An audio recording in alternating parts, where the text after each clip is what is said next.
தீபம் விளக்கேற்றும் எண்ணெய், ஒரு தெய்வீக அனுபவம். பக்தி ஒளி நேயர்களுக்கு காலபைரவர் ஆஸ்ட்ரோ சென்டர் மூலியமாக நான் உங்கள் ஆஸ்ட்ரோ கவிதா பேசுகிறேன். வணக்கம்.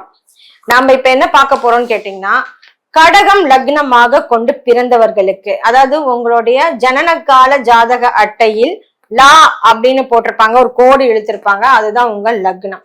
சோ சரி, ஓகே, நான் கடக லக்னம் தான், இப்ப இதுல என்ன பெருசா புதுசா இருக்க போகுது அப்படின்னு கேட்டீங்கன்னா, உங்களுடைய லக்ன புள்ளி எதுன்னு உங்களுக்கு இது வரைக்கும் தெரியுமா? தெரிஞ்சிருக்காது. எல்லாருக்கும் நட்சத்திரம் தெரியும், அதை வச்சுதான் உங்களுடைய ராசி எங்கன்னு சொல்லுவாங்க.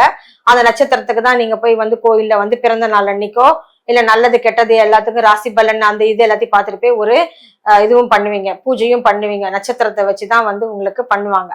ஆனா லக்ன புள்ளி அப்படிங்கறத இது வரைக்கும் நீங்க யாரும் பார்த்திருக்கவே மாட்டீங்க, நோட்டீஸ் பண்ணிருக்கவும் மாட்டீங்க. ஏன்னா இது மிகவும் ஒரு சூட்சமமான கருத்து. இது தெரிஞ்சிருச்சுன்னா உங்களுக்கு சக்சஸ் தான். இது வரைக்கும் யாரும் சொல்லியிருக்க மாட்டாங்க. சோ இப்ப நீங்க போய் எடுத்து உங்க சார்ட்டை பாருங்க. லக்னம்னு போட்டு ஒரு நட்சத்திரம் எல்லாம் எழுதியிருக்கோம்.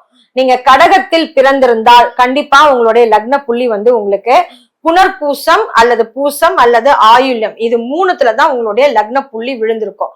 சரி, இப்ப இதை வச்சு நாங்க என்ன பண்ணோம்? இந்த சூட்சமம் என்ன? ஒண்ணுமே கிடையாது. இதோடைய அதிதேவதை என்ன? இந்த நட்சத்திரத்துக்கான அதிதேவதை. இந்த அதிதேவதைய நீங்க உங்களுடைய குல தெய்வம் போல எந்த ஒரு காரியத்தை நீங்க துவங்குறதுக்கு முன்னாடியும், அந்த குலதெய்வ வழிபாடுக்கு முன்னாடியும் கூட உங்களுடைய நட்சத்திர அதிதேவதையை வணங்கி விட்டு அதுக்கப்புறம் நீங்க ஸ்டார்ட் பண்ணீங்கன்னா உங்களுக்கு லைஃப்ல எல்லாமே சக்சஸ் தான். இது ஒரு கீ மாதிரின்னு கூட வச்சுக்கோங்களேன். பெரிய பங்களா இருக்கு, மத்த எல்லா ரூமோட சாவி இருந்தும் மெயின் டோர் சாவி இல்லையே அப்படின்னு சொன்னாக்க நீங்க எப்படி உள்ள போவீங்க?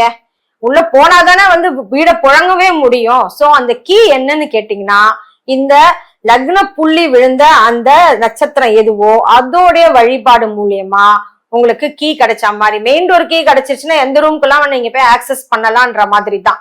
சோ நீங்க அதை கண்டிப்பா நீங்க என்னன்றத கண்டுபிடிச்சு நீங்க வழிபட ஆரம்பிக்கலாம். சரி, கடகத்துல வேற என்னெல்லாம் நான் பண்ண சக்சஸ் ஆக முடியும், எதெல்லாம் எனக்கு சக்சஸ் வராம தடுக்கும்? இயல்பிலே பாத்தீங்கன்னா இது ஒரு நண்டு. நண்டு என்ன செய்யும்? நண்டு தண்ணியிலயும் இருக்கும், தரையிலயும் இருக்கும்.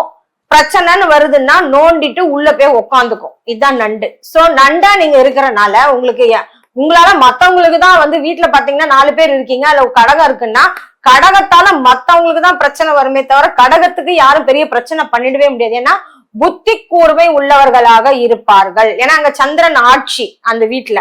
சோ புத்தி கூர்மை உள்ளவங்களாதான் நீங்க இருப்பீங்க. பட் எங்க உங்களுக்கு அங்கங்க பிசுறு தட்டும்னு கேட்டாக்க, தாயின் விஷயத்தில் அம்மா சம்பந்தப்பட்டு உன்னை சொல்றாங்கன்னா உங்க டிசிஷனை விட்டுட்டு சரி அம்மாக்காக நம்ம பண்ணுவோமே அப்படின்னு சொல்லிட்டு போவீங்க. ஏன்னா சந்திரன் மாத்திருக்காரகன், உங்களுடைய மனசையும் குறிக்கக்கூடிய ஒரு விஷயம். இது லக்னத்துக்கு மட்டும்தான் நம்ம பேசுறோம், ராசிக்கு பேசவில்லை. ஏன்னா ராசிக்கு பேசினா அங்க சந்திரனே இருந்துருவாரு, ஆட்சி ஆயிடுவாரு அந்த ராசிக்கு. சோ நம்ம லக்னத்துக்கு தான் பேசுறோம். சோ நீங்க கன்ஃபியூஸே பண்ணிக்க கூடாது. லக்னம் என்பதுதான் நீங்கள். ராசி நின்ற இட நட்சத்திரத்திலிருந்து உங்கள் தசாபுக்தி வேண்டுமானால் தொடங்கலாம். ஆனால் லக்னத்தை வச்சுதான் தசாநாதன் எங்க இருக்கிறார் அப்படிங்கறதே நிர்ணயம் பண்றாங்கன்னா அப்ப உங்க லக்னம் எவ்வளவு இம்பார்ட்டன்ட்னு பாருங்க. எல்லாம் என்ன பண்றாங்க? ராசி பலன் பேசி எல்லாம் சந்திரன் நின்ன இடத்தையே வச்சு சுத்தி ரவுண்ட் அடிக்கிறாங்க. ஓகேங்களா? 360 டிகிரி அங்க சுத்தினாலும் கடைசியில லக்னம் எங்க இருக்குதோ அங்கிருந்தா உங்க தசைக்கான வாய்ப்புகள், உங்க தசைக்கான பிளஸ் மைனஸ் எல்லாமே உங்களுக்கு நடக்கும். சோ என் 20 வருட அனுபவத்தின் பெயரில் லக்னத்தை நீங்கள் பார்த்து, அதனாலதான் சுயஜாதகத்தை பாருங்கன்னு சொல்றது. இப்ப எல்லாரும் ராசி பலனை பார்த்து ரிஷப ராசியில இருக்கிறவங்க எல்லாம் கோடி சொன்னாயிடுறாங்களா? இல்ல கடக ராசியில இருக்கிறவங்க எல்லாம் கோடியை விட்டுட்டு தெருக்கோடிக்கு போயிடுறாங்களா? கிடையாது. சோ லக்னத்தை பேஸ் பண்ணி உங்களோட சுய ஜாதகம் என்ன சொல்லுதோ அதை வச்சுதான் உங்களுடைய தலை விதி இருக்கும். அந்த தலை விதியை நிர்ணயிக்கக்கூடியது உங்களுடைய லக்ன புள்ளியே. சரிங்களா? நீங்க ஜாதகத்துல நிறைய பேர் சொல்ல கேட்டிருப்பீங்க, விதி கெட்டா மதிய பாரு, மதி கெட்டா கதிய பாருன்னு. ஆக்சுவலி ப்ரிடிக்ஷனுக்காக இதுல இருந்து பார்த்தா எனக்கு நல்லா வருமா, அப்ப இதை விட்டுட்டு நான் அதுல இருந்து பார்த்து ப்ரிடிக்ஷன் கேட்கறேன்னு சொன்னா அப்படி கிடையாது. என்ன இருக்கிறதோ அதுதான் நடக்கும். ஆகவே அதை கொஞ்சம் நம்ம சரி பண்ணிப்போமே. இந்த லக்ன புள்ளி வழிபாடு பண்றதுனால நான் சொன்ன மாதிரி ஒரு பெரிய ஒரு வீட்டுக்கான சாவி அதுதான். அந்த சாவியை நான் எடுத்து உங்க கையில கொடுக்குறேன். இப்ப நீங்க போய் அதை ஈஸியா உங்க சார்ட் எடுத்து பார்த்து அதை கண்டுபிடிச்சு அந்த அதிதேவதை வழிபாடு பண்ணும் போது சக்சஸ் தான் கம்ப்ளீட்லி. சோ கடகத்துல பிறந்தவங்க என்னைக்கு எந்த தெய்வத்தை வழிபடலாம் எனக்கு சக்சஸ் வேணும் அப்படின்னு சொன்னாக்க, பொதுவாகவே சந்திரன் பாத்தீங்கன்னா உங்களுக்கு பெண், உங்க வீட்டுல இருக்கக்கூடிய பெண்களை நீங்கள் மரியாதையோடு நடத்தினாவே அதுவே பெரிய சக்சஸ். ஃபர்ஸ்ட் இந்த ஒண்ணுத்துக்கு மட்டும் இந்த மாதிரியான ஒரு ஆப்ஷன் இருக்கு அப்படின்னு வச்சுக்கலாம். அதே போல சந்திரன் வந்து உங்களுக்கு பாத்தீங்கன்னா சிவன் அம்சம் கொண்டதுதான் உங்களுக்கு திரும்பவும். சோ நீங்க சிவ வழிபாடு செய்யலாம். அதே போல இதுக்கு சிறப்பா சொல்லணும்னு கேட்டா சிவன் பார்வதியோடு இருக்கக்கூடிய கோயில்ல போயிட்டு நீங்க வந்து அதாவது வந்து பாத்தீங்கன்னா லிங்கமே இருந்தாலும் வந்து உங்களுக்கு அம்மனோட சேர்ந்து வந்து ஒரு கோயில்கள் இருக்கும் உங்களுக்கு. அங்க போயிட்டு ஃபர்ஸ்ட் நீங்க அம்மனை வழிபடணும். ஏன்னா வந்து ஏதாவது ஒரு காரியம் நடக்கணும்னா நம்ம வீட்டுல என்ன பண்ணுவோம், ஃபர்ஸ்ட் அம்மாட்ட போய் காதுல சொல்லுவோம். அதுக்கப்புறம் அவங்க ஒரு பெட்டிஷன் அப்பாவுக்கு கொடுத்தாதான் நம்ம கொடுக்குற பெட்டிஷன் வந்து அங்க வந்து ஓகே ஆகும். அதே போல நேரா போனா நான் லிங்கத்தை பார்த்து வழிபட்டுட்டேன் அதுக்கப்புறம் வந்து அம்மனை பார்த்தேன்னா அது வந்து சக்சஸ் கொடுக்காது. சோ நீங்க போயிட்டு நேரா வந்து அம்மனை தரிசிச்சுட்டு அங்க இருக்கிற சிவனையும் சேர்த்து தரிசிச்சுட்டு வந்தீங்கன்னா இதே வந்து நீங்க திங்கள் கிழமையில் செய்யலாம். அதே போல நீங்க வெள்ளிக்கிழமைகளும் செய்யலாம். சோ உங்களுக்கு இந்த 2 நாள்லயுமே நீங்க செய்யும் போது வந்து உங்களுக்கு கண்டிப்பா சக்சஸ் கொடுக்கும். சரி, இப்ப என்ன கலர், எனக்கு என்ன கலர்லாம் எனக்கு செட் ஆகும் அப்படின்னு கேட்டீங்கன்னா, நீங்க இப்ப வந்து பொதுவா வந்து சந்திரனாவே ஒன்னே ஹாஃப் ஒயிட் தான், அது எல்லாருமே சொல்லிடுவாங்க.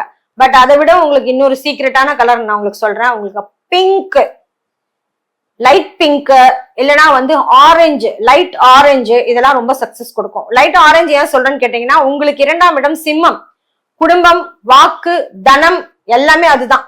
சரிங்களா? சோ அதனால வந்து பாத்தீங்கன்னா உங்களோட ஹெல்த், சோ நீங்க லைட் ஆரஞ்சு ஷேடு யூஸ் பண்ணலாம், பிங்க் ஷேடு யூஸ் பண்ணலாம். இது எல்லாமே சக்சஸ் தரும்.